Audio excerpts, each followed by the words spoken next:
Bonjour à tous et à toutes. Hello, everyone. Welcome to the Minister. Ms. Posé, there is nobody online, so there were no sound tests because they were not necessary. The room is totally full. Thank you to the department representatives for being here today. So here's how we will proceed. Hello, Elizabeth. Here's how we will proceed. We already know how things will unfold. Mr. Minister, you have 10 minutes for your opening remarks. Then we will move on to members' questions. On to you. The floor is yours. Thank you, Mr. Chair. As you mentioned, I am accompanied by many people from the Department of the Environment, Impact Assessment Agency of Canada, and Parks Canada. Members today to discuss the 2023-2024 supplementary estimates C from our portfolio, which includes Environment and Climate Change Canada, Parks Canada, and the Impact Assessment Agency of Canada. I will provide you with an overview, after which my official and I will be happy to answer your questions. Avant tout, j'aimerais souligner que nous sommes réunis sur le. Before I begin, I'd like to acknowledge that we are on the traditional territory of the Algonquin Anishinaabe Nation, who have long been stewards of the environment we share today. Canadians have a lot on their plates. They are concerned about the cost of living, and rightly so. The climate change makes these issues worse. The cost of inaction is stark. If we ignore climate change, by 2025, we could see a $25 billion annual slowdown in our economic growth, according to the Canada Climate Institute. That's why our climate plan is not just a plan for the environment, it's a plan for economic stability. We can't talk about how to fight climate change without talking about nature. Nature-based solutions are a cornerstone of our climate action plan, including the 2 Billion Trees program, our Nature Smart Climate Solutions program, and the commitment to protect at least 30% of land and water by 2030 in partnership with Indigenous peoples, provinces, and territories, as well as other partners. This brings me to the importance of working closely with Indigenous peoples. They have long been leaders in environmental stewardship, sustainable development, and the management of natural resources. We have a lot to learn from them. We have committed to supporting Indigenous leadership in conservation through programs like the Indigenous-led Natural Climate Solutions Program to help protect ecosystems, species, and cultures for future generations. The expenditures I will now present are in line with this urgent need for climate action and biodiversity protection. Let me mention a few significant increases in the supplementary estimate C for 6 main initiatives. First, an increase of $18.5 million for the implementation of the Canada Water Agency and the Freshwater Action Plan. Freshwater sustains life on Earth, and it supplies drinking water, grows food, and supports ecosystems. It's a resource we often take for granted here in Canada, but it is crucial to protect it.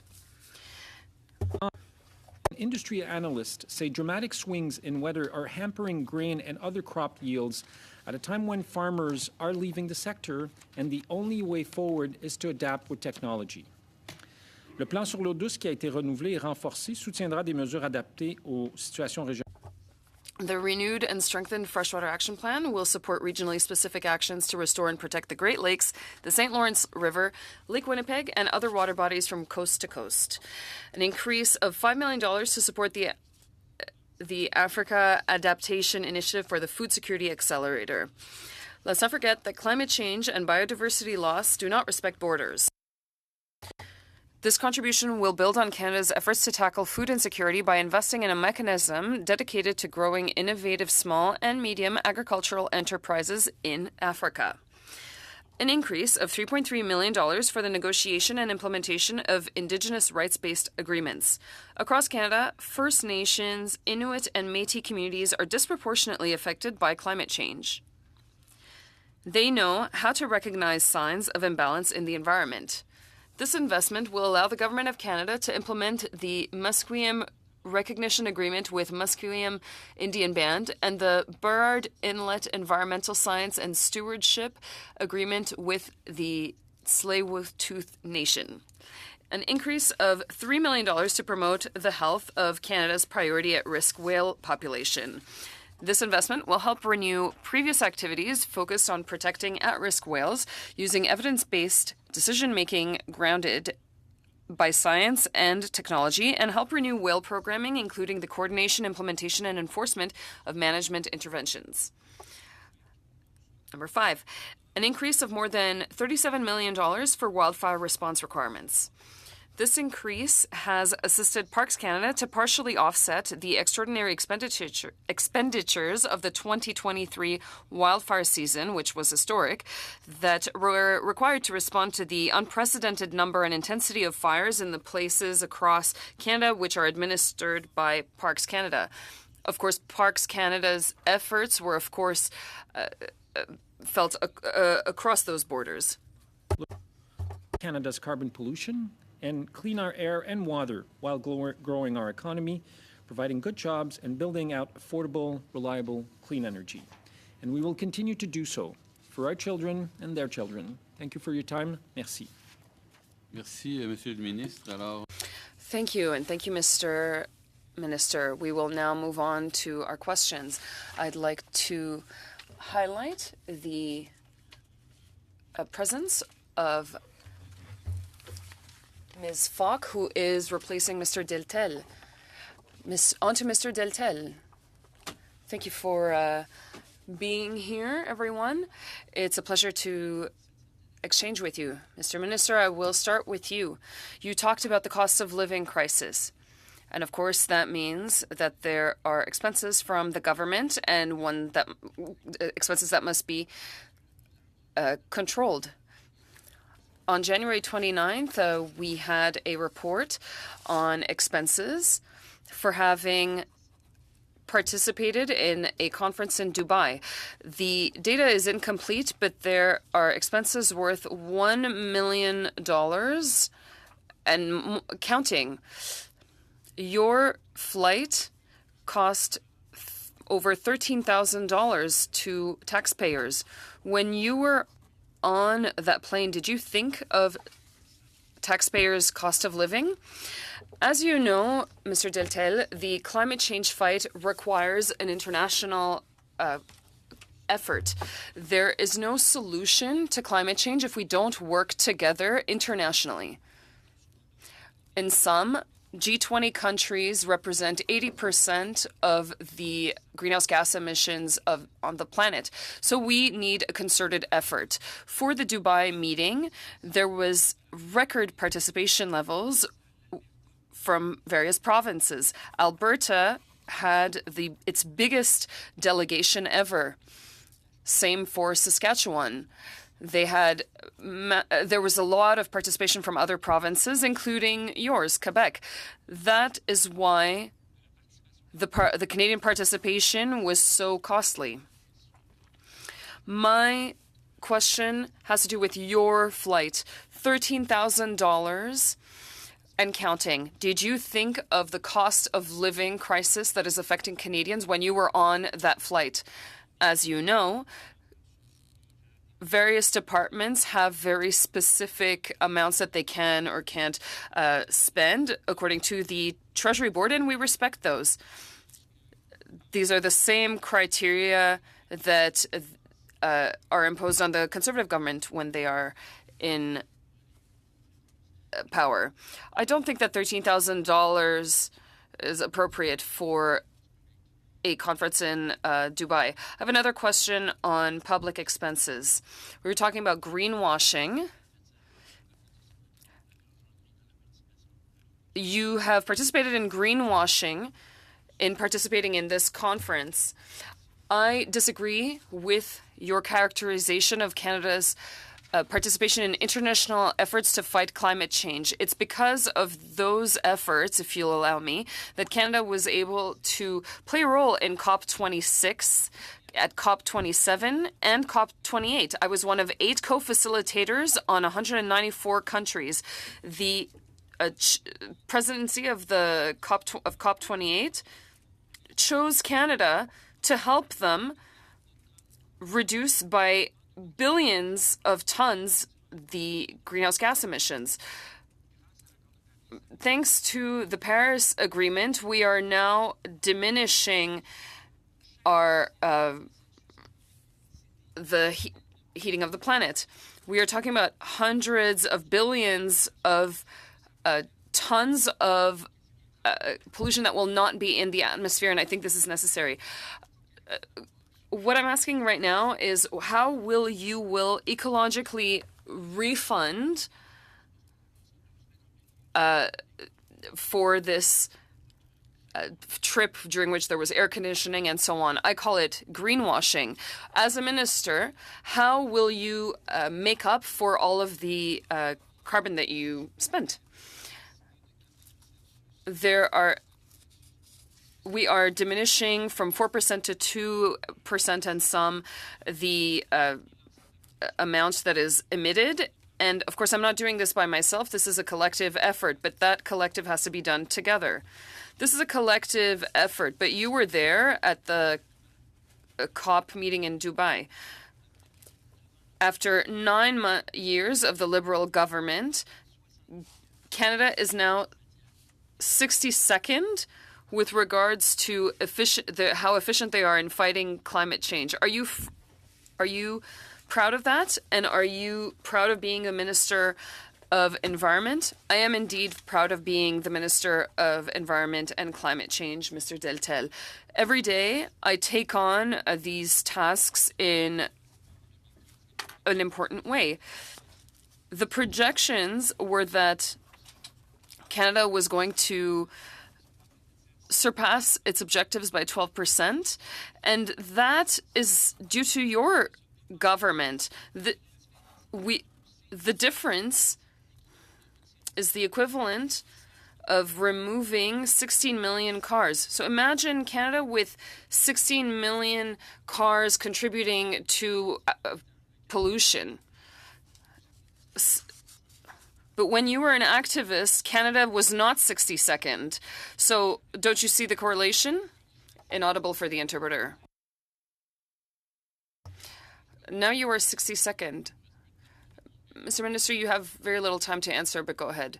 I'm sure that you read in full. You know why Canada is ranked 62nd. It's because of the increase of greenhouse gas emissions from the oil and gas sector. We are doing everything we can to reduce that, and your party is doing everything it can to stop that. We will move on to Ms. Leah Taylor-Roy, and I will be welcoming Mr. Scheer as well. Ms. Roy, 6 minutes, please. Mr. Guilbeault, we are proud to have you as our Minister of the Environment, and thank you for the work that you have been doing. We have made significant progress. My question is actually around the supplement, and I saw some additional money for the Freshwater Action Plan. I was just in my riding last week on Friday, where we were able to talk to a number of the groups who are very excited about funding they're going to be getting to help fight the phosphorus loading in Lake Simcoe, which I believe is part of that plan. And I was just wondering if you could talk a little bit more about the Freshwater Action Plan and whether the Canada Water Agency is going to be responsible for that plan. So the majority of our efforts in terms of the Freshwater Action Plan was amalgamated in 2017 through that plan. Since then, and more specifically in Budget 2023, we invested $650 million for freshwater into the freshwater to strengthen the Freshwater Action Plan, which is an historic investment in the history of our country for freshwater management and freshwater protection, which includes $420 million over 10 years for the Great Lakes and the Great Lakes area, as well as a number of other bodies of water across the country. But there is a clear focus on the Great Lakes, and yes, the Canada Water Agency will be responsible with implementing the elements of the Freshwater Action Plan, as well as manage those investments announced in Budget 2023. Thank you. And just to follow up on that, because in talking to the environmental groups, the conservation authorities, the activists last Friday, it was clear that there's a lot of work to be done to address the damage that has been done to our lakes and our freshwater bodies. But how will this freshwater action plan address stopping further degradation of these water bodies? Is there a kind of a preventative or an element where this money and the agency will also look at ensuring that no further damage is done? It's a good question, and in my initial remarks, I talked about the fact that we hold about 20% of the world's freshwater reserves, and I think sometimes we tend to take it for granted. Yet right now, as we speak, in Alberta, they're having to ration water for residents, for farmers, and for the private sector, for companies.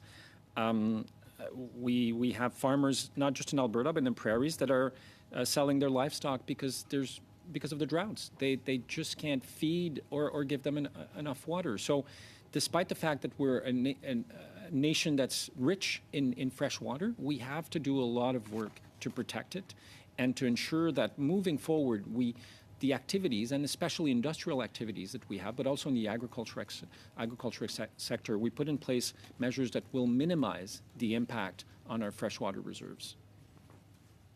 Thank you. And yeah, the Chippewas of Georgina Island actually live in Lake Simcoe on Georgina Island. And I think the Indigenous knowledge is very important to pay attention to here. And, we talk about freshwater often as a resource or a commodity, where for them it's very different. And, it really is life. So I really appreciate the work that's being done through the Canada Water Agency. If I could turn now to nature-based climate solutions, because I noticed we also had funding for that. And how is Canada encouraging nature-based climate solutions, not just here, but globally? Well, we, as part of our COP26 Glasgow commitment, where countries like Canada and many of our G20 partners were encouraged to step up to the plate when it comes to climate financing. We did that. We doubled our climate finance commitment to $5.3 billion over 5 years.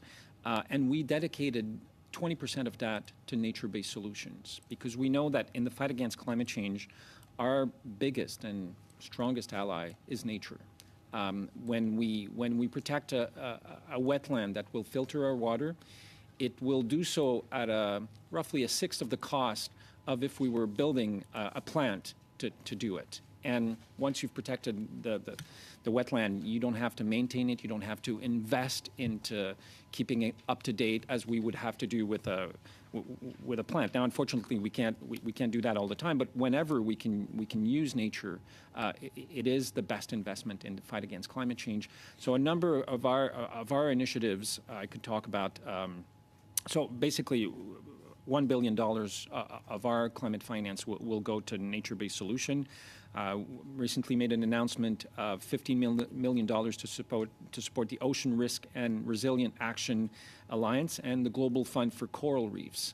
We know that coral reefs are being heavily impacted by climate change. So there are a number of initiatives that Canada is supporting here, obviously, and abroad in terms of nature-based solutions. Fantastic. And I think I have time for one more quick one, because in Ontario, where my riding is Aurora, Oak Ridge is Richmond Hill, and we're in the Greenbelt, the Oak Ridge Moraine, where there's a lot of very sensitive, not just hydrological, but other green areas. And what I've found is that the provincial government currently seems to be going in the opposite direction that we are. And how can we work more effectively with the provincial governments to try and ensure that we're moving in the same direction to preserve these green spaces and not build highways like the Bradford Bypass or 413 through farmland, wetlands, over rivers? Unfortunately, we'll have to work that answer into another answer at some point. We'll go now to Madame Posey. Merci, Monsieur le Ministre. Thank you, dear Minister, for being here, and thank you to everyone for accompanying you. Along with Ms. Taylor-Roy, you talked a lot about water. I'm going to ask you further questions. In particular, I'd like to speak about Chalk River. There is a waste infrastructure close to the surface, which has been access has been forbidden for about 80 years. It flows into the Outaouais River. Of course, there is drinking water available to Quebecers there. This is also a zone of nourishment for mammals. You might think that this has something this is something for one of your colleagues to discuss, but it has to do with the environment with regards to, for example, various fauna, bats, humid zones for various species that have been in peril for years. And so, of course, this has to do with the Environment Department.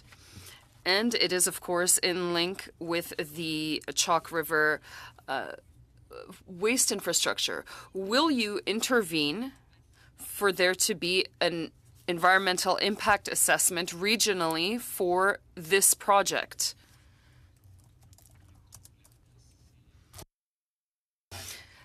As you asked, this has to do with the Natural Resources Department, and the Nuclear Commission is responsible for the evaluation assessment according to the law. We are we are doing exactly what the law requires of us. There have been consultations, and they were ongoing for a number of years. However, Chalk River, there are certain things that have to do with the Environment Department. Some people have asked for environmental impact assessments, for example, at the Outaouais River, which borders Quebec and Ontario. How can an environment minister not talk about this? You're all working in silos. It has to do with the Indigenous, the First Nations, and various other departments. Here's what's for the Nuclear Commission. We'll do public consultations and various assessments. There will be some reconciliation done with Indigenous communities as well. So the Nuclear Commission is mandated to do nuclear project assessments, and they have the expertise in that respect. And they have to do that not just for what's nuclear, but also for what has to do with public consultations and respecting federal laws. Just because that's not the body that's doing it doesn't mean that the environment is not included. What I'm saying is that there are over 100 communities that said no to this project, including other Indigenous communities. So I have to work for the citizens as an elected official. I have to work in favor of their health. So otherwise, I don't know what I'm doing here. So I'm a little bit disappointed in your answer. Moving on. The Environmental Law Protection Act. There were 2 representatives from Indigenous nations who are impacted by the negligence of various oil and gas companies. For 20 years, the Department and Health Canada have been investigating in order to see what the impacts of pollution in the Arthabaska River are. Can you tell me why these communities are not being listened to? That's what they told me, that the government is not listening to them and nothing has been done for the past 20 years.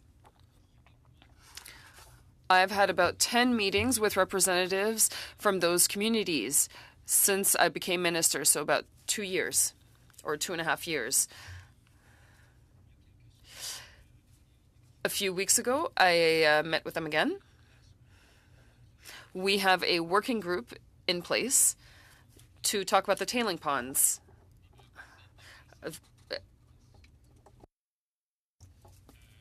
So there's a federal Indigenous committee that is in place. We published maybe not a white paper, but a report last summer for the first time. And there were about 12 measures that could be put in place in order to address those issues. It has never been done in the country. It's the first time the federal government has worked with Indigenous communities to find a permanent solution to this issue. So this has to do with the health department as well. The chief that came to this committee said that he was unable to meet the department minister, the Minister of Health. He met someone from his office, but not the minister himself. I feel like this is an issue that impacts both health and the environment. We are now moving on to Ms. Collins for 6 minutes. Thank you, Mr. Chair, and thank you to the Minister and to all of the officials for coming today. Minister, you talked about how Canadians are concerned about the cost of living crisis, about the climate crisis, and you mentioned the $25 billion slowdown in our economy that is expected because of climate change. And last night, hundreds of youth from across Canada joined us for a town hall on a youth climate corps. We had MPs from across party lines, Ms. May, Mr. Van Couverden were in attendance, and there is a real appetite from young people for this kind of transformative program, and they really want an answer if this government is serious about tackling the climate crisis, supporting young people in entering into the jobs of the future.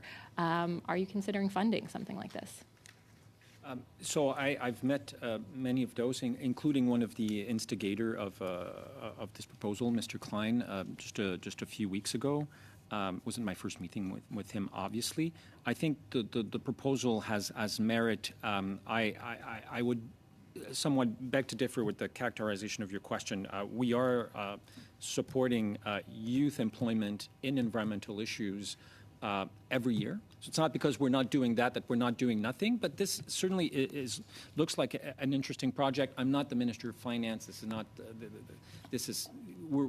we are studying the possibility of supporting that project. I'm glad to hear you're considering it, and I hope that you meet with young people. We had hundreds of young people across Canada who joined in-person watch parties, and they are passionate about making a difference. They want to get engaged. They're worried about the climate crisis, and this is a really tangible way to do that. Last year, when you were here around this time, I asked you about the Trans Mountain Pipeline. And at the time, it had ballooned the cost to $30.9 billion. This year, the costs have risen even more, bringing the total to $34 billion. At the time, I asked you if you thought that purchasing the Trans Mountain Pipeline was a mistake, and you said you couldn't answer that would be a question for the Minister of Finance. I'm curious if now, a year later, with costs rising even more, if you believe that purchasing the Trans Mountain Pipeline was a mistake. I would unfortunately give you the same answer I gave you last time. This is a question you should ask from the Finance Minister. The Environment Minister is not responsible for the financing of this. But you are part of this government. You sit at the cabinet table. You make decisions with this government. Do you think that it's a mistake? Again, I would suggest that you ask a question of the Minister of Finance about this project. I mean, and the financing of this project. That answer makes me think that you deep down believe that it was a mistake to purchase the Trans Mountain Pipeline. But you're not willing, you don't have the courage to say it. And this is what we've seen from your government time and time again. You might believe in climate change, but you're not willing to take the action required. And this government has continued to invest billions of dollars in carbon capture and storage, which maybe would be fine if it were going to, just to direct air capture projects for hard to reduce emissions like steel and cement. But you're handing that money to big oil and gas companies that are making record profits. Why would you not exclude them from the carbon capture and storage tax breaks so that those billions of dollars could be invested in climate solutions, and those companies who have been fueling the climate crisis could pay to clean up their own pollution?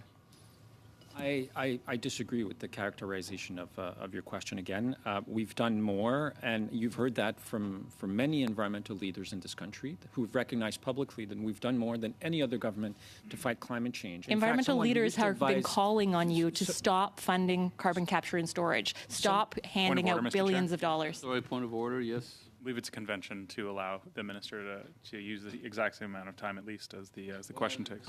I think it is actually a We don't convention that actually it's function that way in my this committee. time, It's a and little I more think the freewheeling. minister Excuse me, can defend himself. Excuse me.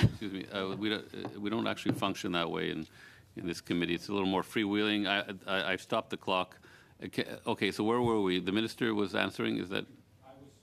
Answer with your Go permission. ahead, Mr. Chair. please. Yeah. Someone who used to advise your party as well as other NDP parties in this country has said in a public interview that when asked what people would remember of our government, he said the first government to ever take climate change seriously in the history of Canada. Someone who used to work for the NDP, not someone who worked for the Liberals or. So I think there are a lot of people out there who see that we're doing more than anyone has ever done to fight climate change. But you and I would agree that we need to do more. I think we would certainly agree on that. I mean, I would hope that we could find agreement that we want to stop handing out billions of dollars to profitable oil and gas companies, but I haven't heard that agreement from you or from your party. Unfortunately, carbon capture and storage is another giveaway to big oil and gas, much like, buying a pipeline which now costs taxpayers $34 billion. Those billions of dollars should be going into real climate solutions. I do want to ask you really quickly about I met with the leader of the company that's doing direct air capture. The tax credits for carbon capture and storage are not industry specific. If you had left it to them, if you had excluded oil and gas from receiving this, great, but you didn't. You decided to include oil and gas companies in this tax credit. That was a choice. It is a choice by government that continues to funnel public money into the pockets of oil and gas CEOs. Okay, Mr. Minister, go ahead. I'll give you a little extra time because just if you...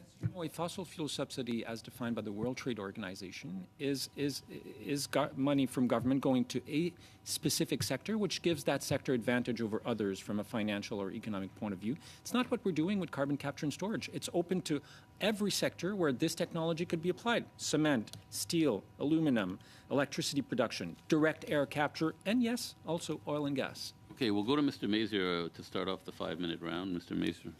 Thank you, Chair. Minister, you mentioned cost of living.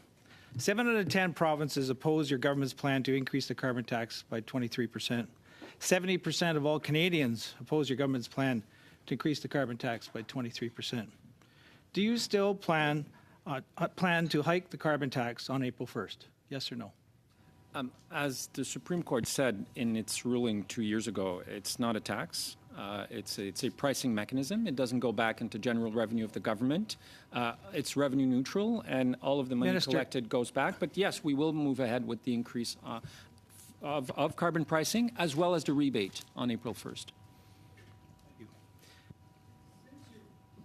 Since you were elected, can you name one federal policy that was opposed by 7 provincial governments? Can you repeat the question? Sorry. Since you were elected, can you name one federal policy that was opposed by 7 provincial governments? I could probably think of a few, but you're looking for... I'm not sure how this is relevant to the estimate C, but perhaps you can specify... It has to do with you talking about carbon pricing, and there was only one policy that was rejected by 7 provinces, and it's your failed carbon policy, Minister. Many provinces oppose many things we're trying to do on the environment, which is not a reason why we shouldn't be doing them. Many provinces opposed impact assessment. They imposed the fact that we should look at climate change when looking at the impacts of projects. I profoundly disagree with that. They opposed the fact that we should include Indigenous nations when we do the impact assessment of project. I profoundly disagree with that. That's a clear example of where many provinces, more provinces than on pricing actually, were opposed to it, and we decided to continue going forward with it. Minister, the Chiefs of Ontario represent over 130 First Nations. They say that your carbon tax is making life unaffordable. Are they wrong? There are many different views within Indigenous communities in Canada on carbon pricing. Some of them support it, some of them don't. So 130 First Nations They say your carbon tax is making life unaffordable. Are they wrong? As I said, there are more than 40 nations, Indigenous nations in Canada. Some of them support carbon pricing, some of them don't. Despite Canadians asking right across this country, 7 provinces, 130 First Nations in Ontario, 70% of Canadians, it's very clear that you're just not listening to Canadians, Minister, when it comes to this carbon tax. Elections where carbon pricing was, in fact, your own party during the last election ran on a campaign to put in place carbon pricing. So we listened to Canadians. We said we would do that in the 2021 I'm talking about election, today, Minister. and we're doing it. We got elected on a platform to put in place a pricing mechanism. You promised not to raise it as well, Minister. So That's simply not true. That's simply not true. hey, we'll move forward. I think we're sort of getting sidetracked. I mean, I think the points have been made, but go ahead. Go ahead, Mr. Macer, please. Minister, when was the last time you filled up your car with gas? It's a well-known fact that I don't own a car. It's public knowledge. My service vehicle is a fully electric vehicle, as are the vehicles of many cabinet ministers now. So have you ever owned a personal vehicle? I've never owned a personal vehicle, So you're which is also a well-known fact. So you're increasing the price of gas without personally understanding the consequences of your policy. That's. I can't believe this that. may come as a shock I just to you, can't but believe it. I wasn't asking a question. I It know was a people statement. who own cars. I know It was a statement. This may sound incredible, but I know people, and I speak with them on a regular. I have family members, brothers and sisters who own cars, and I speak with them on a regular basis. Believe it or not. I know this sounds surprising, but it's true, and you can verify that information. Minister, you stated, and I quote, "The government does not measure the annual amount of emissions that are directly reduced by federal carbon pricing," end quote. Why are you increasing the carbon tax if you don't measure the direct results? The question was about the movement of individuals in Canada, including cabinet ministers. As you know, or you should know, there is an annual document that is published by the Government of Canada, which is the greenhouse gas inventories, which is a detailed document of where we measure the emissions by sector, by province. It's been going on for I don't know how many years, probably more than 20 years now. Usually around April, so there was one last year, there will be another inventory this year. I'd be happy Minister, for the department. I guess I asked you to... Malheureusement, on doit s'arrêter là pour passer à... Unfortunately, we must stop there and we will move on to Ms. Châtel. The floor is yours. Thank you, Mr. Chair, and thank you, Mr. Minister, for being here today. Thank you to your team for being here as well. I'm also very proud of the work that all of you accomplish. Mr. Minister, I'd like to come back to something that you said in your opening remarks. You talked about Indigenous peoples and how important they are for Canada to reach its objectives with regards to biodiversity, for example. We have worked with your team, so I know this for sure, but it does indeed have an impact, these budgets that you allocate. Outaouais will probably be one of the first regions in Canada that will adopt an action plan in order to reach those objectives, and Indigenous communities will be leading that initiative. And that is thanks to you and thanks to the work that you do. You have prioritized the right things. So thank you very much for that. Please take this time to tell other regions who would like to adopt such a program, what your programs will deliver for Canada, those that are in collaboration with Indigenous peoples. There are various programs that we put in place, for example, those of stewardship and others that are piloted by Indigenous communities. There will be hundreds of millions of dollars that will be invested in these initiatives. Last week, we signed an agreement with a territory for the northeast region of Labrador. Before the holidays, we signed an agreement with the Northwestern Territories and the Indigenous communities of the Northwest Territories that will represent 1 million square kilometers of protected zones. That's 4 times the size of the UK. Very many projects are in the works. The majority of conservation projects are piloted by Indigenous communities. I congratulate you because you are involved in the Kitigan-Zidi project. We are doing things on our side as well, of course. In order to reach our goals for climate change and conservation, partnering with Indigenous communities is essential.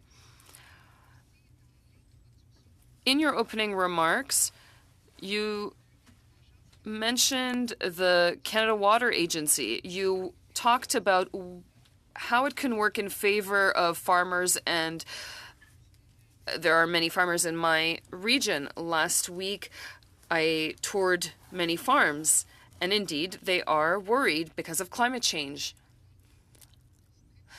It causes a lot of stress. The water levels are also changing, and you talked about cattle earlier. How can the Canada Water Agency help our farmers who are facing this new problem due to climate change?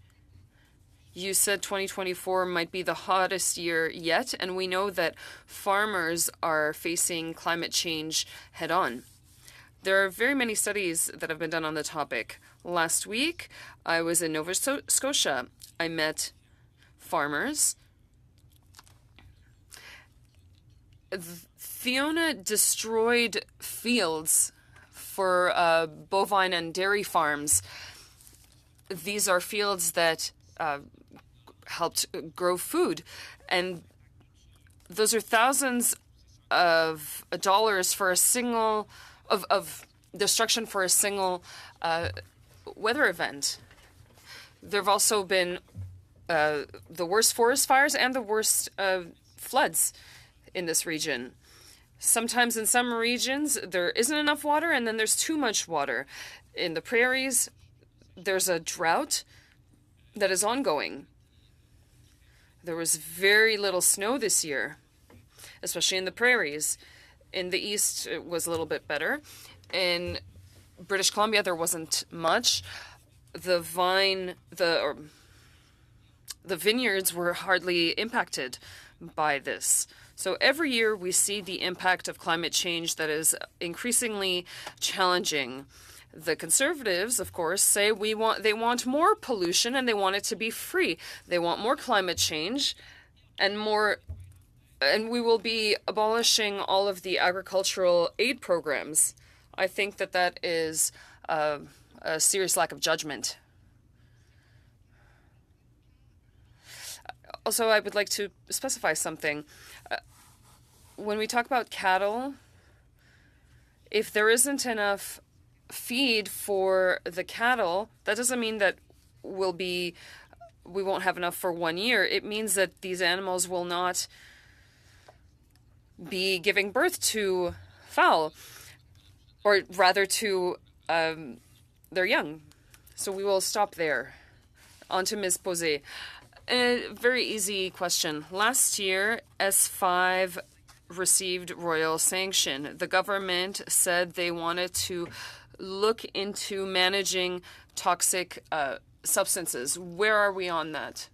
I don't have the information. John, do you have that data with you? I will ask him I'll ask that question later, but with you, I'd like to talk about capping emissions. That was a promise made in 2021. So now we'd like to reach that goal by 2030. There are rights of international emissions, and a lot of companies have made record profits in 2022. There's the David Suzuki Foundation that says that the industry is able to go over the real objectives. There are too many loopholes.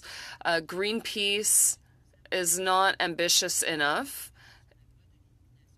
or Greenpeace says that this statement is not ambitious enough. Here's what I'd like to ask you. You have a colleague from Labour who said that there have been many. There's a lot of work that's been done to detail the caps. Is that correct? So the Minister of Labour was not involved in this process, but so I'm not sure what you're referring to.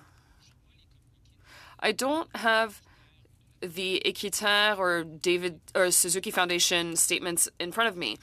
If you read the beginning of all of those press releases, they also congratulated us for the work we've done. A lot of those groups also then ask for more, and I know that firsthand because I participated for 25 years. But now you're coming up with excerpts, inaudible for the interpreter. Well, I'm not talking about the opening sentence. Greenpeace did not say the same thing. Greenpeace Canada did not say the same thing as Greenpeace Quebec. We are at time. On to Ms. Colton.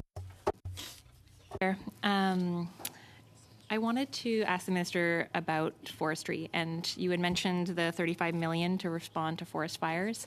Do you have a sense of how much forest fires, wildfires are costing Canadians right now?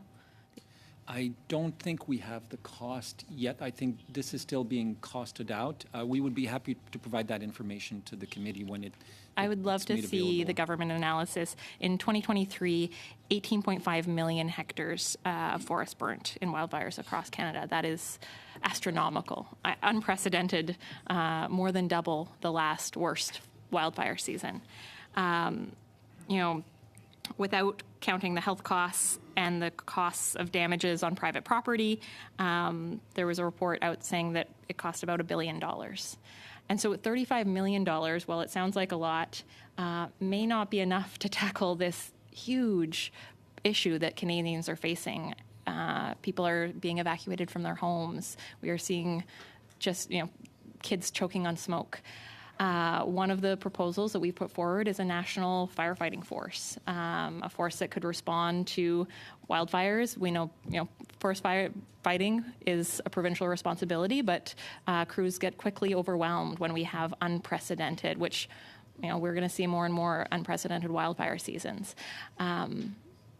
They could also work year-round, thinning forests and doing the kind of management that will hopefully prevent some of the catastrophic impacts. I'm curious where your government is on this. I'll answer your question, but you understand that the $35 million was specific to the work that Parks Canada did in terms of fighting forest fires last season. It's not the entirety of the federal government's response to the cost of the forest fires. A lot of this will come from the Ministry of Emergency Preparedness. We have a number of funds that are there to help and support Canadians, and those funds, the reality is that most of the money that has been spent by those funds have been spent in the last 10 years, and funds have been in place for. I'd love to hear just the answer to the question about you may have heard the Prime Minister last year when asked a similar question, said that this is something that we were either a federal force fighting force or some kind of FEMA like they have in the U.S., like a national intervention force that can help with natural catastrophes. The Prime Minister said that this is something that is interesting and that we are looking at. Thank you. Mr. Scheer for 5 minutes. Thanks very much. I have a few very brief questions. They should be yes or no, so just out of respect for my time, if the Minister just keep his answer short. Minister, do you have confidence in the Parliamentary Budget Officer? Oui, j'ai confiance. Yeah. So do you believe in his economic and fiscal report, like in the facts he finds? Sur les changements climatiques, dans ses rapports, notamment celui change, especially when it comes to the price and pollution, he specified that he did take into account the impact of climate change in his analysis. So I don't share his analysis. On the cost of the carbon tax. Effectivement, je ne suis pas en accord avec lui. Actually, no, I don't agree with him. It's the first time. He agreed that he does not take into account the impact of climate change. On page 3 of the Parliamentary Budget Officer's findings, he states that in 2023-2024, the average family in Alberta will pay $2,466 in total costs when you factor in the direct and all the secondary effects in the economy. It will cost the average family in Alberta $2,466. Can you tell me what the rebate will be in Alberta? Évidemment, je suis le ministre de l'Environnement. I'm the Minister of the Environment and Climate Change. I'm not the PBO. If you have questions for the PBO, you could certainly put them to him. I have figures on the Environment Canada website. You asked me. On the Environment Canada website, you will find information. The average cost per household is $1,056. Inaudible. Donc, sur le site d'Environnement et Changement climatique Canada, vous On the Environment website, you'll find a table we could share with the committee, of course. I'm sorry, it's the Department of Finance that did this. So the average cost of carbon, 1,760. Secondary costs. You're not talking about the total cost of the carbon tax. The total cost of the carbon tax in Alberta is going to be $2,466. You just said the rebate was $1,700. I think you said $56. Which number is bigger, 2,466 or 1,756? Je pense que le chiffre qui est le plus The largest one is the cost of climate change in Canada, $2 billion. To pretend that the rebate covers the total costs of the carbon tax. And the Parliamentary Budget Officer has concluded, after studying all the impacts, the direct costs, but also the secondary costs, as producers and shippers and retailers have to raise their prices, that costs families. I'll move on to Ontario. Ontario, it will cost the average working family in Ontario $1,363. Can you tell me what the rebate will be for a family in Ontario?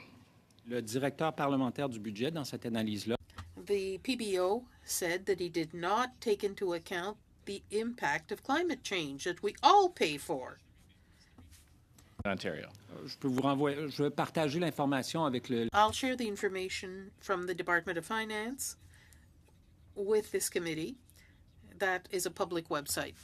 We're waving around these cards in the House just a couple of days ago. You were carrying them around, and then we started pointing out that the rebate is actually less than the cost, and suddenly those cards have all disappeared, and you're not waving them around quite as much as you used to.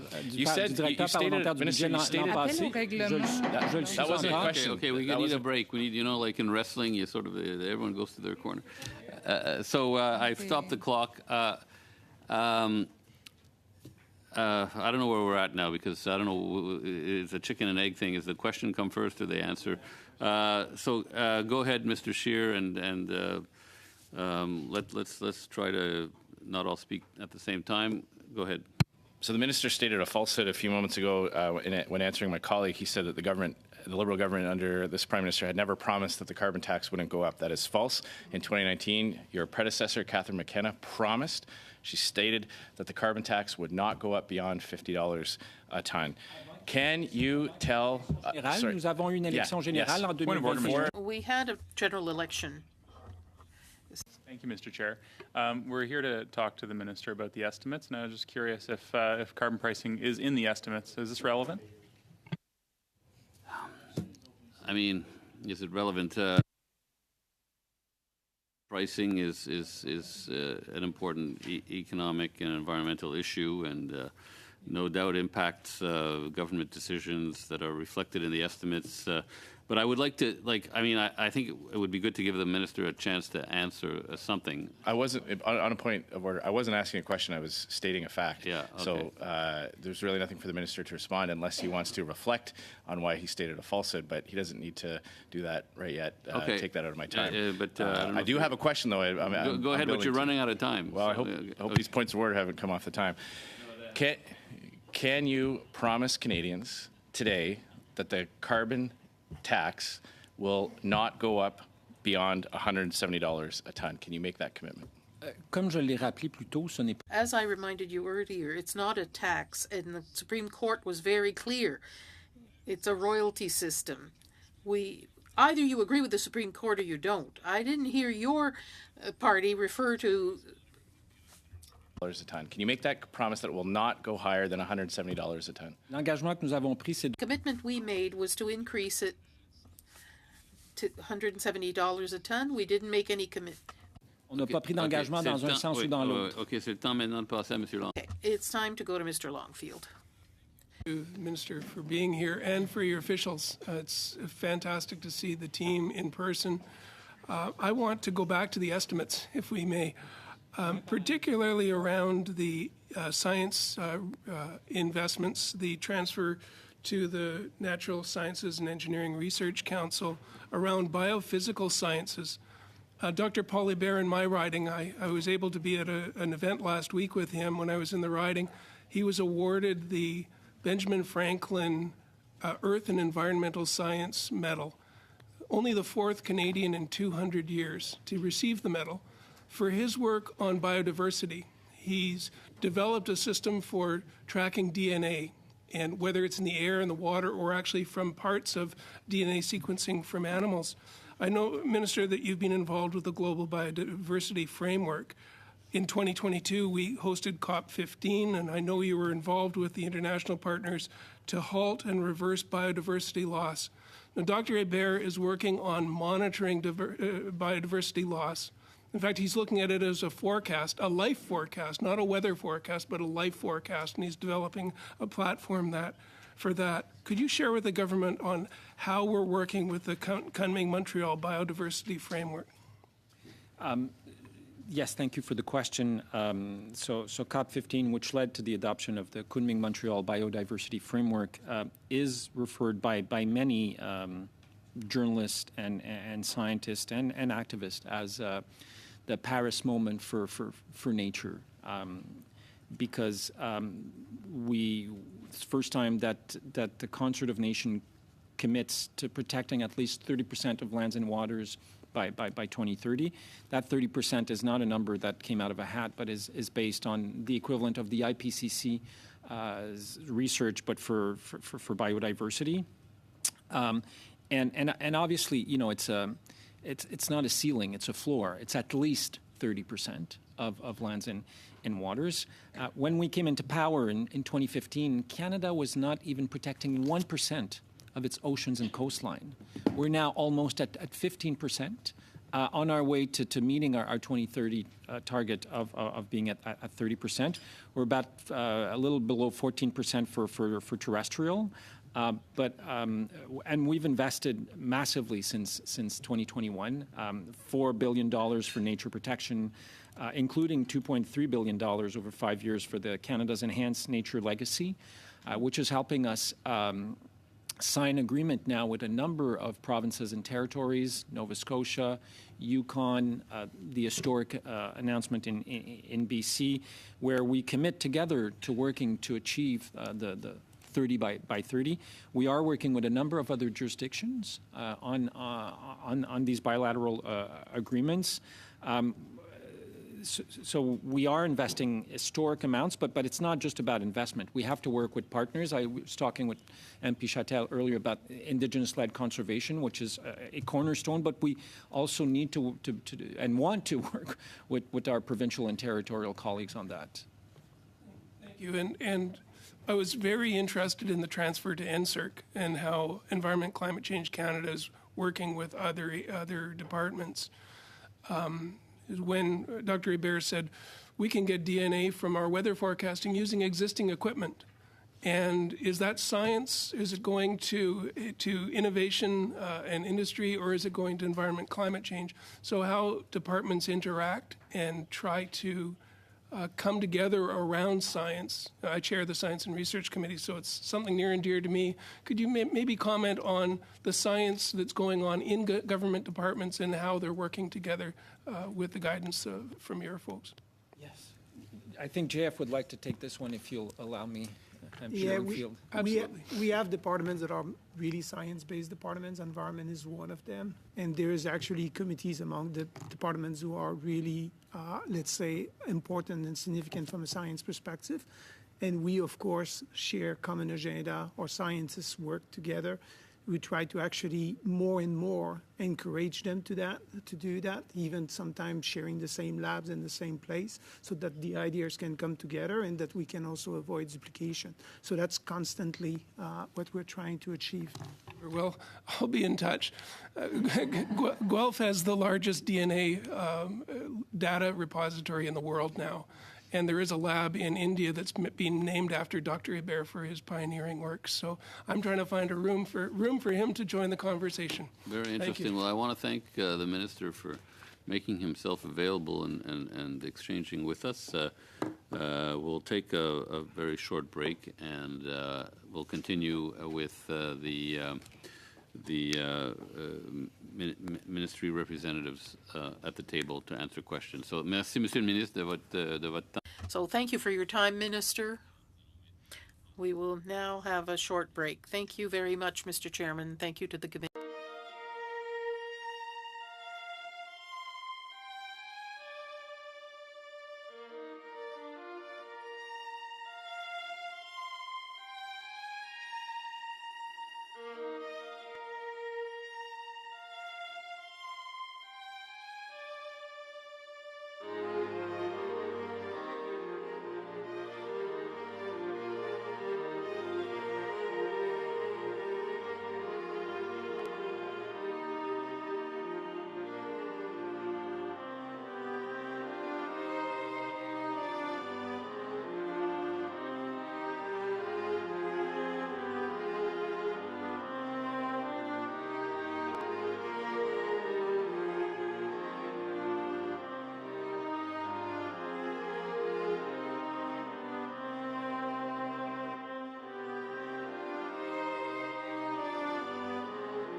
In order to finish on time. So now we are continuing with two more rounds of questions. Mr. Cram will start the ball rolling. You have 6 minutes, Mr. Cram, to put your questions. It's off on the 6-minute round. Thank you very much, Mr. Chair. Thank you to all the witnesses for being here today. I guess I'll start with Deputy Minister Tremblay. Just before Christmas, the Regina Food Bank released a report that said that 1 in 4 children in Regina was food insecure. And that's a polite way of saying they don't have enough to eat. So prior to just now and prior to last Christmas, were you aware that 1 in 4 children in Regina was food insecure? I'm not sure I had the numbers in Regina, but I spent a lot of time on the issues of the food bank when I was Deputy Minister of ESDC, because that was part of the mandate. So like any Canadians, I'm quite concerned by this issue of affordability. Quite pleased to see that the inflation is going down a bit, and I hope it's going to continue that way. So yes, I was aware that more and more food banks are asking, and they actually are saying that they have needs that are higher than what they have experienced over the last few years, for sure. I should have been clear. I didn't necessarily mean off the top of your head, you personally, but your department. Do you keep track of rising food bank use in different provinces or different metropolitan areas? I don't think the department is necessarily the ones responsible to track those things. I would like them to track the indicators on environment, which is their core responsibilities, but they're aware and take into consideration, of course, and the rest of the other departments do that too, the impact of any measures that we're taking on the rest of the population. So this April 1st, we're going to see a 23% increase in the carbon tax. Does the department have any modeling that would tell us, how big an increase in food bank use will result from a 23% increase in the carbon tax? We don't have impact necessarily on what happened with the food bank, but we've got the Bank of Canada who actually said that the impact of the carbon pricing was actually very, very, very small on the inflation. Inflation is due to other factors way more significant than actually the carbon pricing.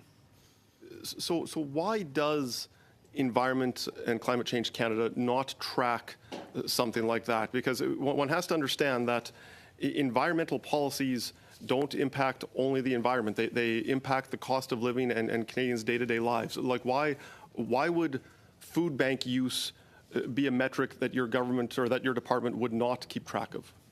We do work with other departments. The numbers that the ministers show, for example, previously were from finance. So we do work with finance. We're working with ESDC. We're working with other departments.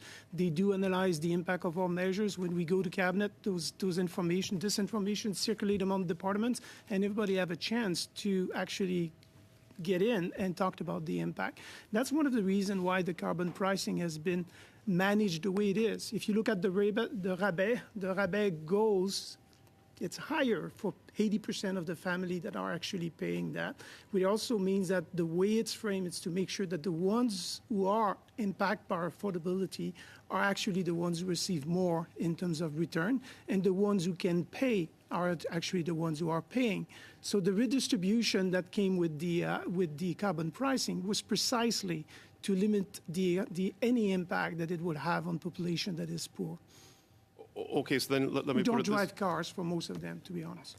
Okay, let me put it this way. So when the carbon tax goes up 23% in a couple of weeks, how many more Canadians will become food insecure, and how many more Canadians will have to turn to food banks? When the carbon pricing will increase, the 80% of people who receive more money than what they pay to the tax will receive even more money. So if you look at the numbers that the minister present, they increase in comparison with last year. Money doesn't stay in the government's pocket, it's sent back. Okay, so you're guessing that the carbon tax increase on April 1st will result in fewer people going to the food bank? Is that? I don't do that. That's not the work that I'm doing. What I'm saying, it's actually from a pure mathematical perspective. The money that is coming for the carbon pricing is going back to Canadians. And it's going back to a redistribution that makes sure that people who are in worse conditions get more, people who are in rural area get more, and people who are in First Nation, Inuit, and Métis communities too.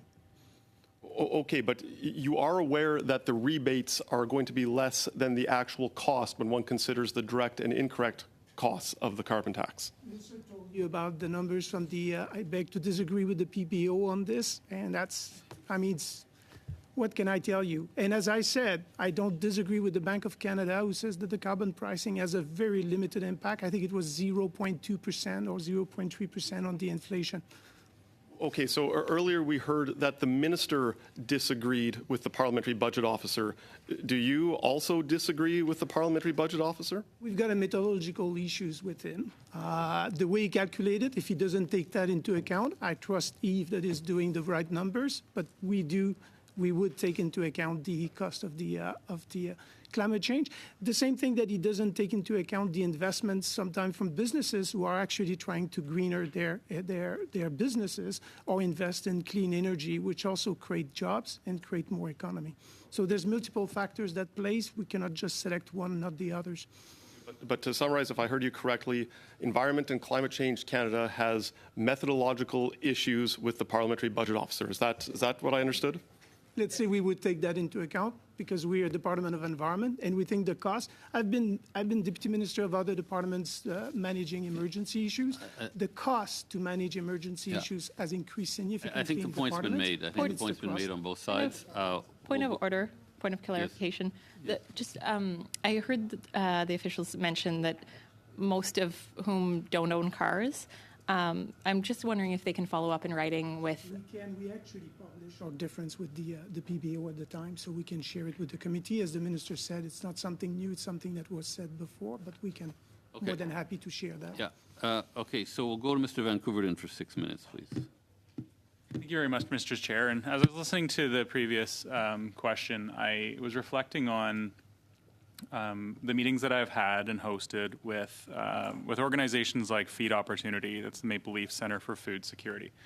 I've always been really honest about growing up in community housing and wanting to get involved in government to eliminate poverty. I actually think poverty is an option. It's a policy choice that successive governments have made.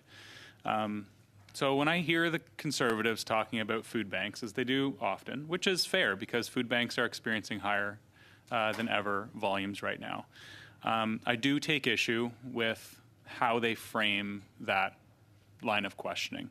The reason that I take issue with it is because when I meet with the Center for Food Security or other poverty elimination organizations, none of them make any recommendations with respect to carbon pricing. If that's different than the testimony that has been received by my colleague Michael Cram from the Regina Food Bank, then I'd like to chat about it. I'd like to hear about the testimony and the evidence that's coming from poverty reduction experts in Saskatchewan, because perhaps they're different than the poverty reduction experts that I talk to in Ontario. My dad used to live in Regina. I used to visit often. The national championships for the sport that I love has been hosted in Wascana many times, and I've spent a lot of time there. I love Regina. It's a great city. I gave the Regina Food Bank a follow on Twitter just now to see who else they follow, and indeed they follow the Feed Opportunity Center for Food Security. So I thought it would be pertinent, just to bring up some of the recommendations that they've made. They made a budget letter submission, as a lot of these poverty elimination organizations have. The Daily Bread Food Bank, Maple Leaf Center for Food Security, all of these organizations make regular submissions to the federal government and ask us to consider different policy choices. Not one food bank or poverty elimination organization that I've ever talked to, and I meet with them frequently, has ever recommended eliminating the price on pollution. Now, last week, I was on a program with Andrew Scheer, who was here earlier, and I brought up a gentleman named Peter Gilmer. And to my colleague from Saskatchewan, we have a couple of weeks at home in April. I'd implore you to look up Peter Gilmer. He lives in Regina. And Peter Gilmer is a poverty reduction expert from your city. Perhaps you already know about him. Yeah, good. Well, Peter Gilmer has said that an elimination of the carbon price in Saskatchewan would actually have devastating impacts on the lowest earning individuals in Regina. It's quoted. He works in poverty elimination, and none of the organizations that I've met with have suggested or cited that two things. One, the carbon price is a leading cause of food inflation, or two, that eliminating the price on pollution would help lower income families. I wanted that to be on the record, and I also just wanted to thank the officials for joining today, and perhaps provide Monsieur Tremblay the opportunity to elaborate a little bit more on the work that they've done to ensure that the price on pollution and the rebate, the Canada carbon rebate that goes out to Canadians, accounts for, particularly for the lowest quintile of earners in Canada, accounts for the expense that the carbon price costs them. Because the price on carbon has been widely regarded as a good tool and effective mechanism for lowering our emissions. The gentleman named William Nordhaus won a Nobel Prize proving that carbon pricing is the cheapest, most effective way to lower our emissions. Our emissions are coming down, and they have been since 2015. That's good news for Canada. I know that the Conservatives ran their election under the failed leadership aspirations of Andrew Scheer with a plan to increase emissions, and he said it again yesterday on television. He said, actually, Canada should be allowed to increase our emissions, which is absurd and not our goal, and not what Canadians voted for in 2019, 2015, 2019, or 2021. Canadians strongly believe that we should be leaders on fighting climate change and lowering our emissions. So those failed aspirations of the former leader of the Conservative Party, I don't know how they found their way back into the contemporary political debate, but they're here like a zombie. They won't die. So, Monsieur Tremblay, some words from you on how we've ensured that the price on pollution does not have a negative impact on food costs or the lowest earning Canadians. I will turn to John, who's been our specialist on this for years now. Thanks. So just a couple of facts off the top. So as our Deputy Minister mentioned, I think there are two important numbers that have been released by the Bank of Canada and various economists that are relevant to this discussion. One is that the Bank of Canada just last year said that the carbon price contributes less than 0.15% of inflation each year, and the policy options, which is as you all know, like an unaligned think tank, just this year published a report saying that at most the carbon price contributes a 0.33% increase to grocery prices. So that we know that the impact is negligible. And so to your question, why is that the case?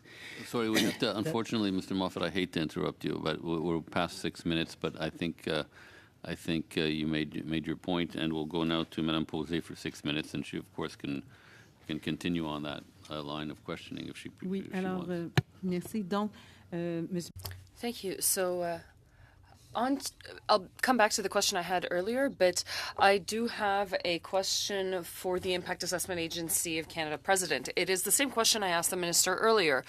Here's what I'd like to know. In the Impact Assessment Agency's recent history, were there any moments where you had regional assessments in very specific regions of the country?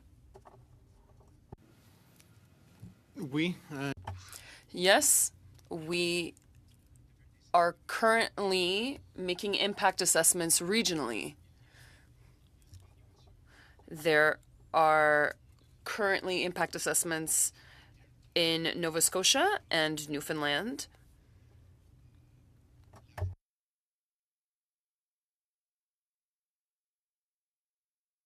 On the development of renewable energy. Here's what I'd like to know. What are the criteria that are necessary for you to decide to make a regional impact assessment?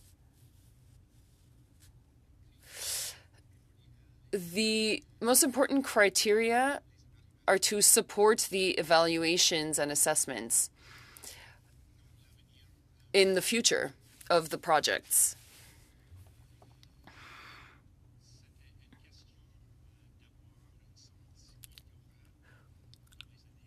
In coming years, there should be the potential to have budding projects that can have an impact in federal fields and study the impact assessment on their development.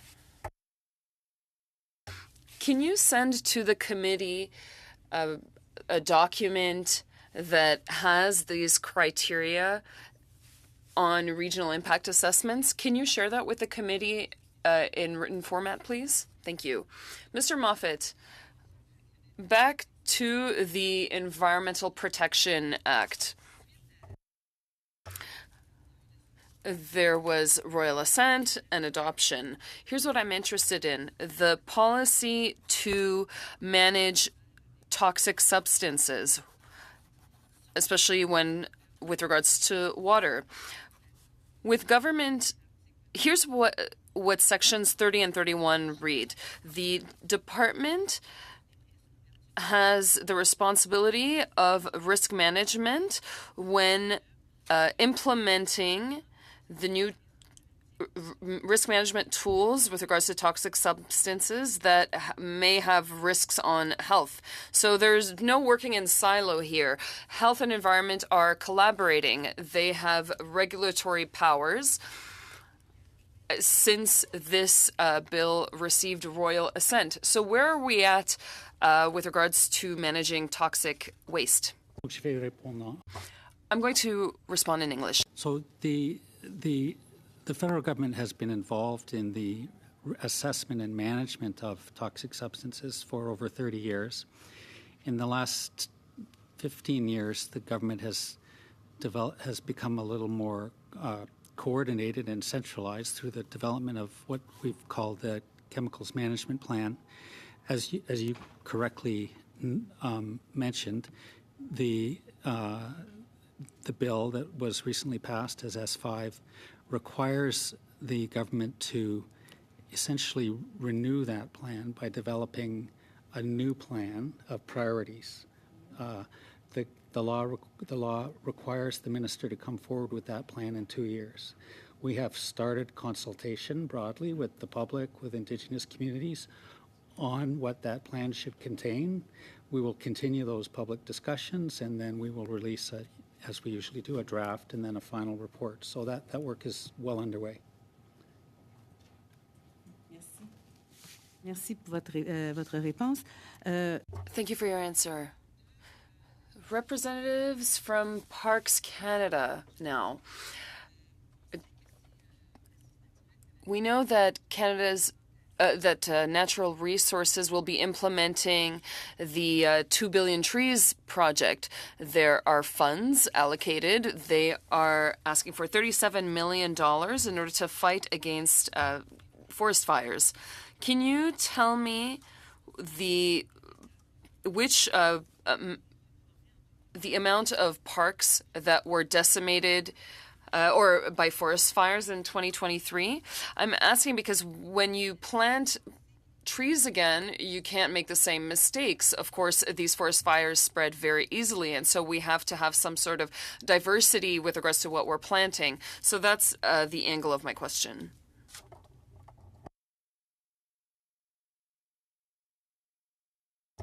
I can start. Last year was a very different year for us. 9 times the regular amount of forests burned that are under Parks Canada's jurisdiction. That required a lot of work from our end and a lot of coordination with our provincial and territorial partners. We also have a surveillance program to evaluate the impact of those fires and to see what the best ways are to restore the area. Sometimes it's best to wait and nature will regenerate, but other times we have to replant.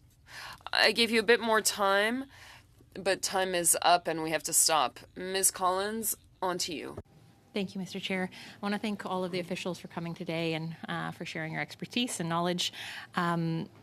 one of the questions I wanted to ask the minister but didn't get a chance was around forestry emissions.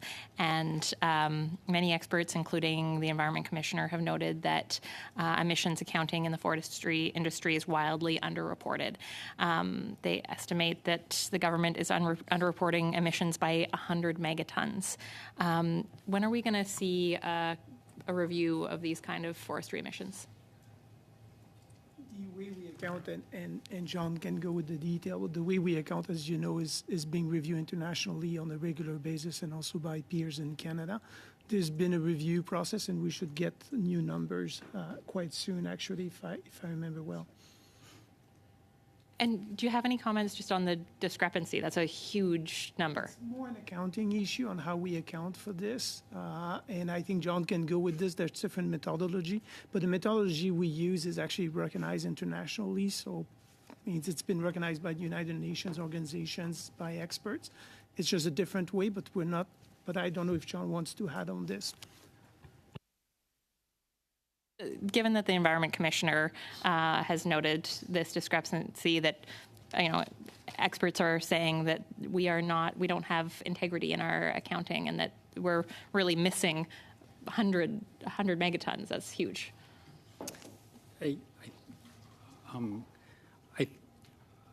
As the deputy explained, there are methodological issues, and choices need to be made. So I don't think it's fair to say that our system lacks integrity. There are definitely judgments that have to be made in the way that we estimate emissions, because the goal is to estimate anthropogenic emissions only, and to do that requires modeling a forest with no human impact, which of course requires value. Can we expect any changes? Any change we make will be changes that are guided by evolution and international norms. Thanks. I just maybe wanted to give you a quick opportunity to, and maybe this is a question for Mr. Tremblay as well. Just we've heard about the costs of the carbon pricing system, but there is a huge cost to climate change. And so when we are comparing the impact of crop failures and droughts and extreme flooding on grocery store prices, on folks who are struggling to pay for their food, versus, say, the carbon pricing system, do we have numbers on what the impact is for Canadians? Just to give you a sense, when we were looking at the costs more than a decade ago on an annual basis, insure goods, assets that actually per year on a catastrophic burst basis after disaster, environmental disasters, it was at an average of close to $500 million. We're more in the $2 billion now. So the minister, when he used the $2 billion, that's where it's from. And I think we need to include to this, when you look at what happened with the fires, there's a cost, of course, in lives. When there's events like that, as you mentioned before, the air is not necessarily good. It has a significant impact on population. 15,000 preventable deaths every year. Exactly. So there's a significant numbers that are there. And there's also, of course, other consequences like people losing days of work and productivities in businesses that are going down during those times. So it is a serious numbers that varies a lot. But I would say that over the last few years, it's been very skyrocketing, if I could say. Could you follow up to the committee with the same kind of analysis that Mr. Moffat provided when it was 0.33 cents?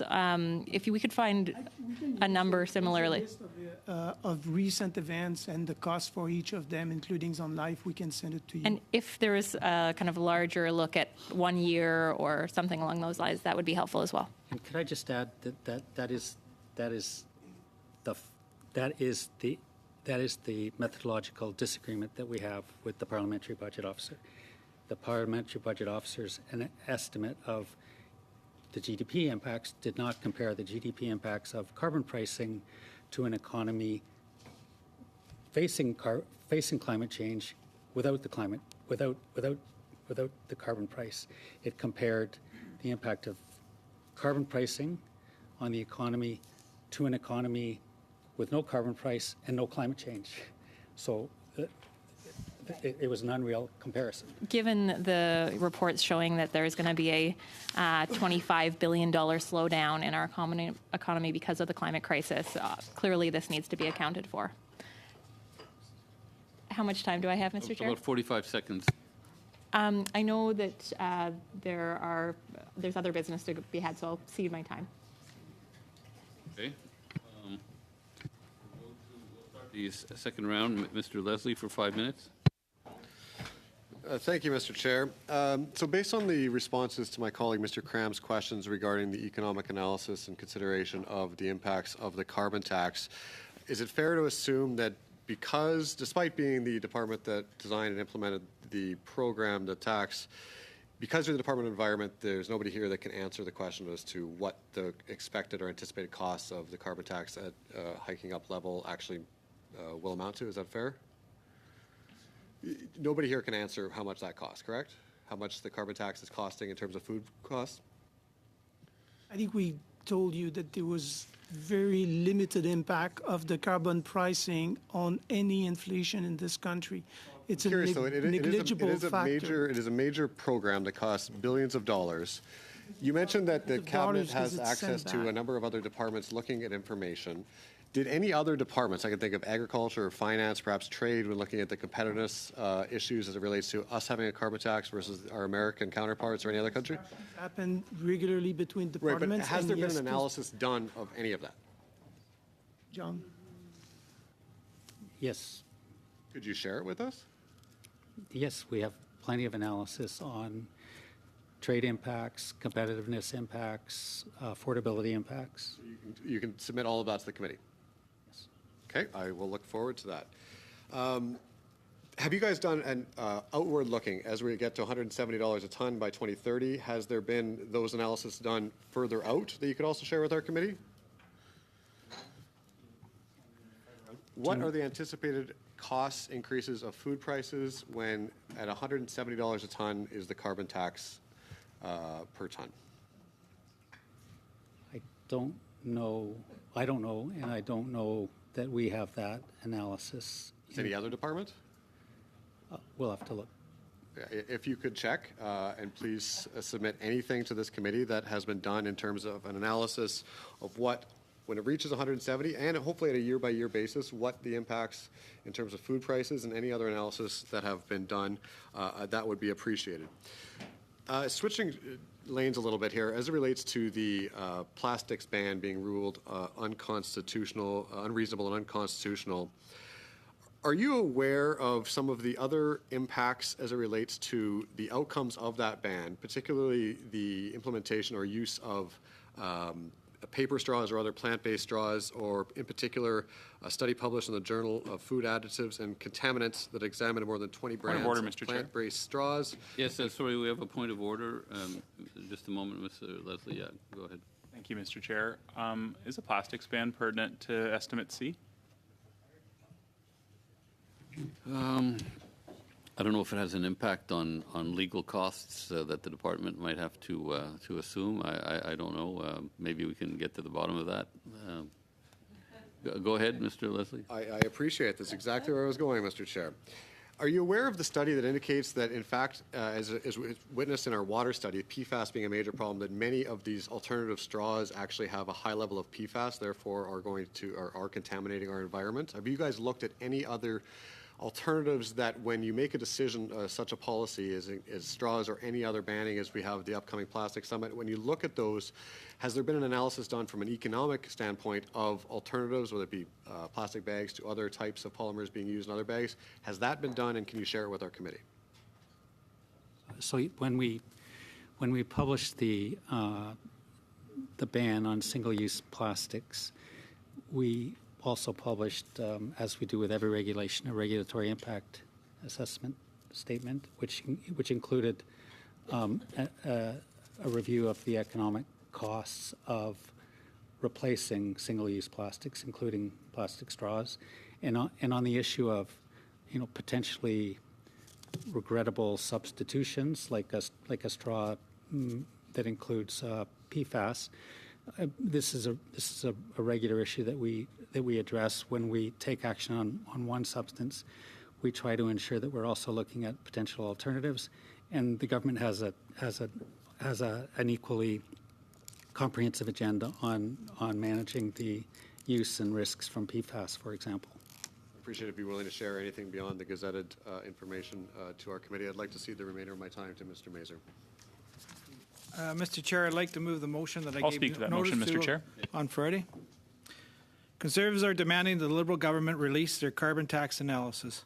It's unfair to force Canadians to pay a carbon tax without revealing direct results. Thank you. I've got Mr. Van Couverden, and I've got Ms. Collins.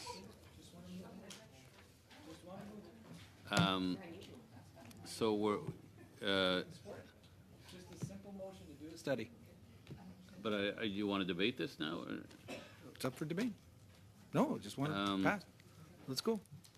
Okay. I appreciate the motion from my honourable colleague, and we'll review it. But out of respect for our witnesses, I think we can adjourn debate now and resume debate when we have committee business. Thank you, Mr. Do we Mazur. want to vote on that? I think so. I think it's a non-debatable motion, so we have to vote on it. No? Yeah. Do we have unanimous consent? Need to study. Okay, so we don't have unanimous consent, so let's just do a roll call vote, see what the result is. Debate to adjourn the motion. Mr. Ali? Yes. Madame Chatel? Oui. Mr. Longfield? Yes. Ms. Taylor-Roy? Yes. Mr. Van Couverden? Yes. Monsieur Datel? Nope. Mr. Cram? No. Mr. Leslie? No. Mr. Mazur? Madame Posey? Oui. Ms. Collins? No. 6 yeas, 5 nays. Okay, we'll go to Mr. Ali for 5 minutes. Thank you, Chair, and thank you for the witnesses for being here today. I have a question to anyone to answer that. Earlier this week, the leader of the official opposition, stated he did not believe that pollution pricing should apply to industry. What would be the impact on Canada's emission if pollution pricing were not in place for industry?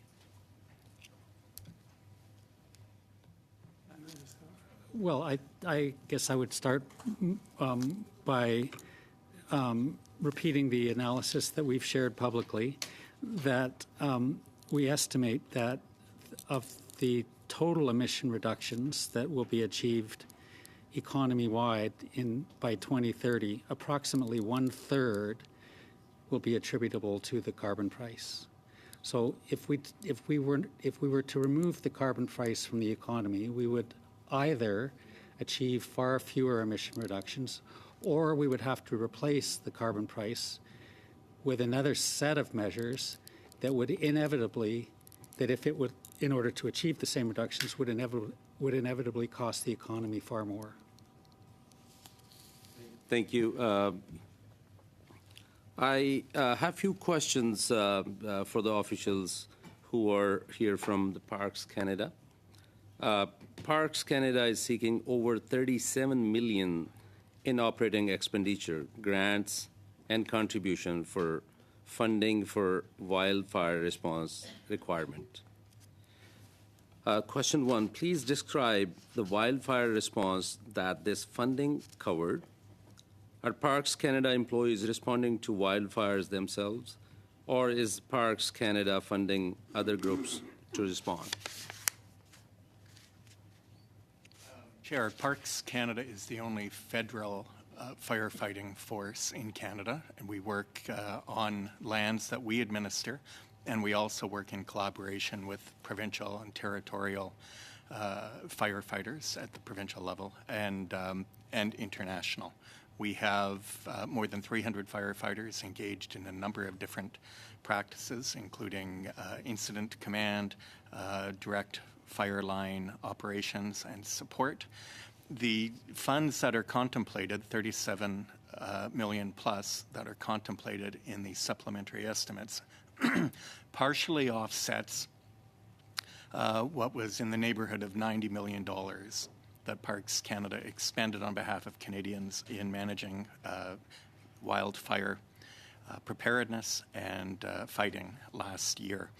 We engage in activities to prevent wildfire through Fire Smart programs, through prescribed burn. We do that ourselves with planning, with communities, with Indigenous partners to make sure we're using Indigenous knowledge and our science knowledge. But if I could just really briefly, and Darlene Upton is here to speak in greater detail about the firefighting program if there are more questions. But aside from the financial cost, I would really like to just draw the committee's attention to some of the human cost of these fires, not only for the communities and the Indigenous partners that are on the land and experience the horrors of these fires and their families, but our employees, many of whom live in these communities, who had to say goodbye to their families when they were evacuated. They stayed behind to help. In 2023, most of our fire team members were away from home for 4 to 7 shifts, 70 to 98 days. Excuse me, Mr. Which is more than double what is normally happening. Yeah. Sorry, Chair. Yeah. Mr. Ali wanted to give some time to Ms. I'm sorry. I wanted to, like, if you can submit that, that would be great. I wanted to give my rest of the time to. Well, I've got about 30 seconds, so it's not very much. But go ahead, give it a shot. I have 30 seconds, I understand, Mr. Chair. My question, and I'd like to pursue it, and I may get more time from Madame Posé, j'espère. My question is related to the Supreme Court of Canada reference case. It's clear from this reference case that the entire unconstitutionality within the impact assessment regime stemmed from changes made under the Harper regime in so-called CIA 2012. What I wanted to know is the department examining using the recommendations from the expert panel in order to remedy the illegalities that crept in 2012?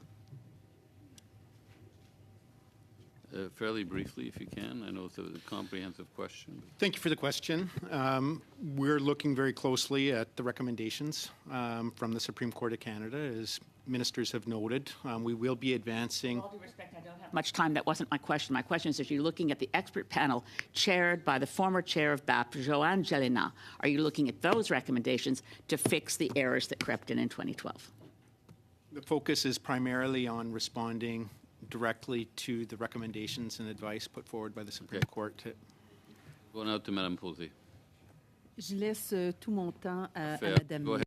I'm going to cede all my time to Ms. May. I hated to cut you off like that, Mr. Hubbard, but the reality is that the panel report, the expert panel, would, if enacted even now in remedying the environmental impact assessment regime, provide a full, comprehensive, legal, and constitutional response that would remedy all of the defects identified in the reference case. Given the time I've got, I can't go through my annotated copy of the Supreme Court decision. But what I'm asking is, will Environment Canada and will the Impact Assessment Agency and the Justice Department consider using Madame Gelina's report now to completely repair the environmental assessment regime?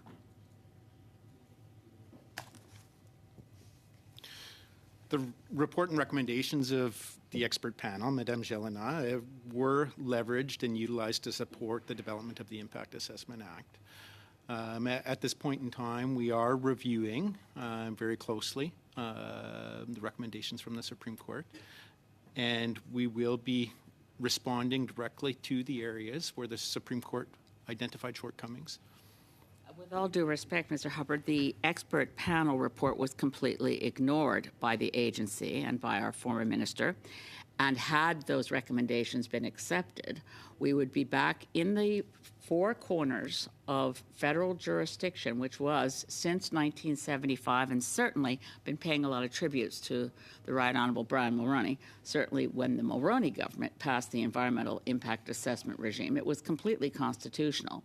And if we had returned to the advice of the expert panel, and we still could, then we would have a completely constitutional regime, which also comprehensively dealt with federal projects, which currently a great number of them are no longer reviewed at all. I mentioned, just for the committee's benefit, paragraph 242 of the reference case that pointed out that in the past, thousands of federal projects were reviewed every year, and after passage of omnibus budget bill in C-38 in 2012, it dropped to 70 a year instead of thousands a year. In other words, the government was doing less while being found by the Supreme Court to be conducting itself in a way that was ultra-virus. I don't accept your evidence, Mr. Hubbard, that the department used or leveraged the report of Madame Gélinas' report at all. Okay. And I would urge you to consider it now. We've got to go now to Ms. Collins. Ms. Collins, do you cede your time? No? Thank you. I wanted to follow up on the question around costing the climate crisis, and I'm curious. Right now, with the modeling that you do, are you publishing? You kind of mentioned disaster by disaster, but are you doing yearly reports on the costs of the climate crisis in total? Is that something the department is tracking? There's a Climate Change Institute actually released a report on this, so you may want to look at it. Their assessment, if I remember well, is by 2025, they assess that the cost per year would be around $20 to $25 billion, which is more than 600 per capita in the country. So that's a number that is out there and developed by people. I don't think we have a report in Environment Canada that actually tackled this, but there's reports out there that are doing it. And I'm wondering if, the minister had talked a little bit about at-risk whales and some of the numbers in terms of how we're protecting land, air, and water. Can we get an update specifically on land? I heard 14 or 15%. When the minister says we are actually on track to meet those targets, what are the next steps the department is taking in order to ensure that we'll meet that by 2030? But we've got different projects. It's an increase of 32% over the last years in terms of protection of lands. So that's why we are now at 13.7, if I remember well. And we continue to work with groups. We continue to work with Indigenous people. We also develop agreements province by province. As you may have seen, we've got a tripartite agreements with BC, including with First Nation groups.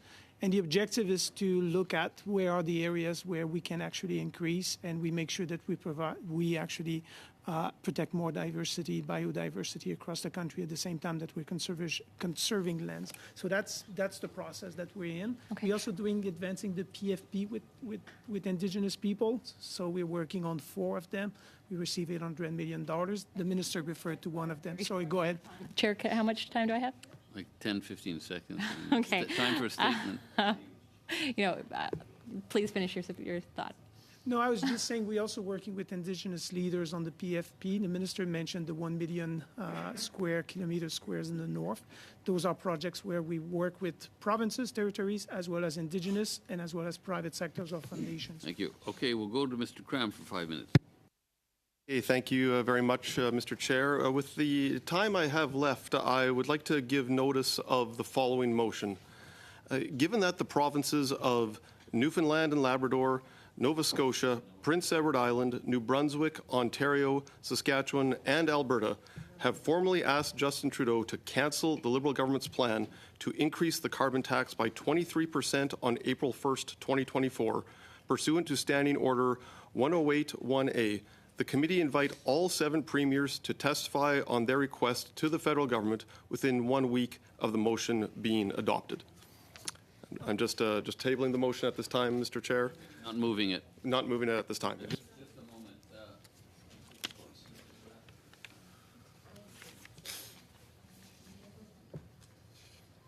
Yeah, since you're just tabling, you can go ahead with your questions.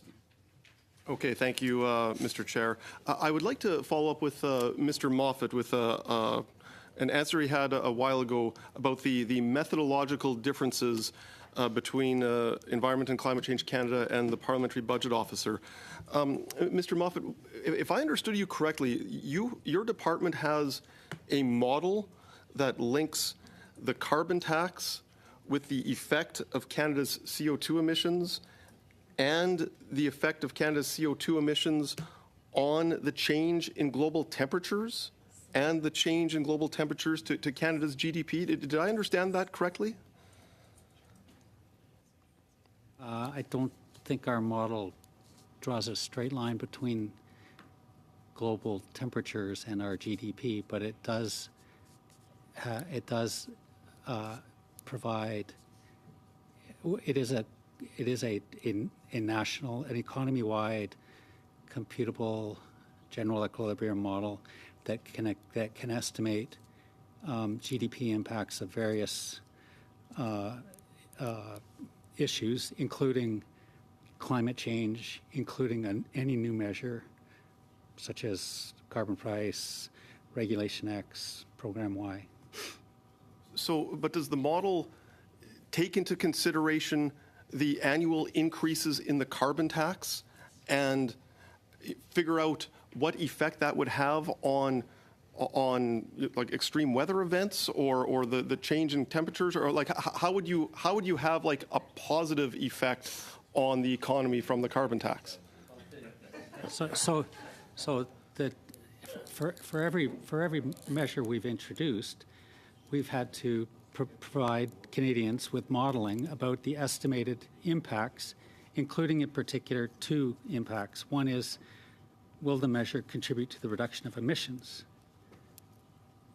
And so the answer, as we've stated repeatedly, is that carbon pricing will reduce, has reduced, and will continue to reduce emissions, which will have the effect of reducing increases in the adverse effects of climate change.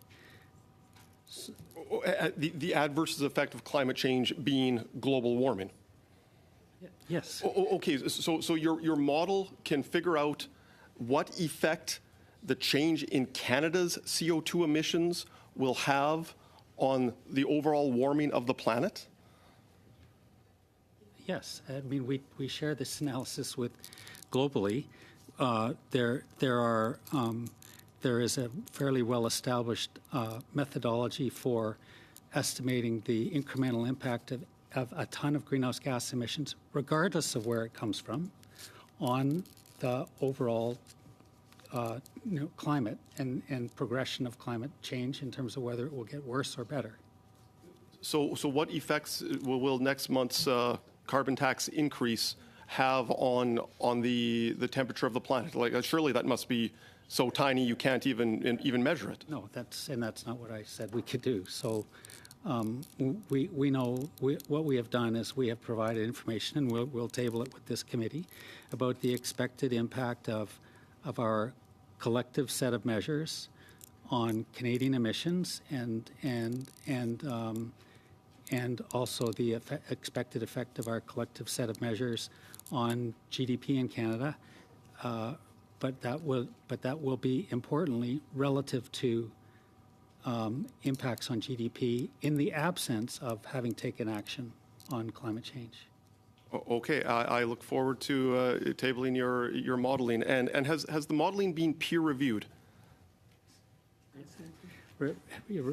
Yes, repeatedly. Okay. I believe that's my time, Mr. Chair. Okay. Roy, for the last series of questions. Thank you very much, Mr. Chair.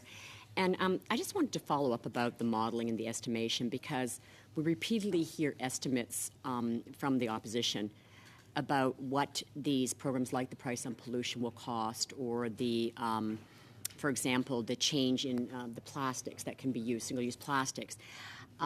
But they don't anticipate any change in behavior due to these programs. How do you model for, or how can you anticipate how people's behavior might change given these programs, as that is the point of the program in the first place? And is it fair to just put a straight line projection out saying nothing will change and therefore the cost will be X? there's a significant numbers of literature and high literature on the impact of pricing on people behavior. And that's one of the reasons that it's an option that this government select. And that's, that has been documented. So there's no doubt on this. We also continue to track, of course, the result. But it's not just about carbon pricing. It's about other measures that we need to take into account. It's also sometimes people look at and that was the point that John was trying to make too, which is the status quo is not cost neutral. And that's a point that was in some analysis and is important. The status quo costs money and is going to cost more money for Canadians and for the globe in general. And we've seen it last year. We are more exposed to that, and I don't think anybody here deny it. So when we look at those elements, we need also to think about what is the risk of not doing any or not taking any actions versus the risk of taking some actions. And when we take those actions, we try to minimize any negative impact on the population. And that's, as we mentioned before, that's why the government decided to frame this carbon pricing that way by making sure that it was a strong redistribution and that the redistribution will go to the ones who needs it the most. So that's the way it is. The models are models at the end. We need to check them with the reality, and that's what we're doing on an annual basis to see if actually that translates into facts. And yes, it's going into the right directions, but of course, as some of you mentioned, there's still works to be done for sure. And one more quick thing before I pass it to my colleague. The estimated impact of doing nothing, we hear about it a lot, and we know in a lot of the reports by the Parliamentary Budget Office and others that it's not ever incorporated in terms of the trade-offs between having a program and not having a program. Do you have any kind of estimates in terms of what it costs Canadians right now, what these dramatic climate events cost Canadians? And can we in any way, excuse me, distribute that across the population to say, this is already costing us, just the extreme climate events going up to $200 billion, whatever, As I said, the Climate Institute Canada Climate Institute has a number that is around $25 billion annually on the GDP. That's quite a serious numbers. So is it the best calculation? I will not pretend that I'm the expert at the moment saying that.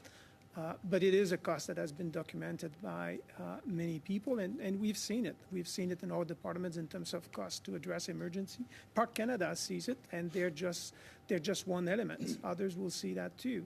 I was Deputy Minister at Indigenous Services. The amount on the evacuations and emergency was going very high. Thank you. I just want to leave time for my colleague. I have a quick question. If we do not have a carbon pricing, as Europe, U.S., California are moving to implement, and G20, the large economy will impose a carbon pricing adjustment. Will we be able to export to Europe if we don't have a carbon pricing system? It's hard for me to talk about hypothetical questions, so I will not go too far on this, but it is a legitimate question about how do we make sure we align with some of the big economies in the country. The other elements that I would add to this is... Europe has a carbon pricing adjustment on sectors such as cement. Today, would a company in Canada be able to export products to Europe when they're listed on the carbon pricing adjustment? Enforced at this stage. No, it's not yet enforced, but it's coming into force.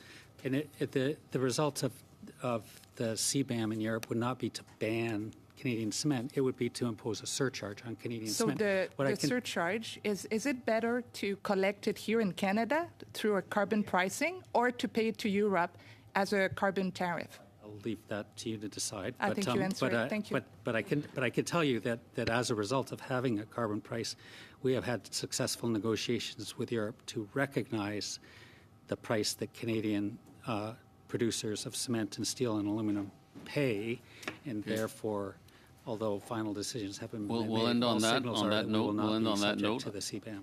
A very interesting discussion as always when we have the experts from the department with us, and so I thank you for your time, and I thank the members for their at times incisive but always interesting questions. So we'll stop here, and we'll see everyone, see all members of the committee on Thursday. Adjourned.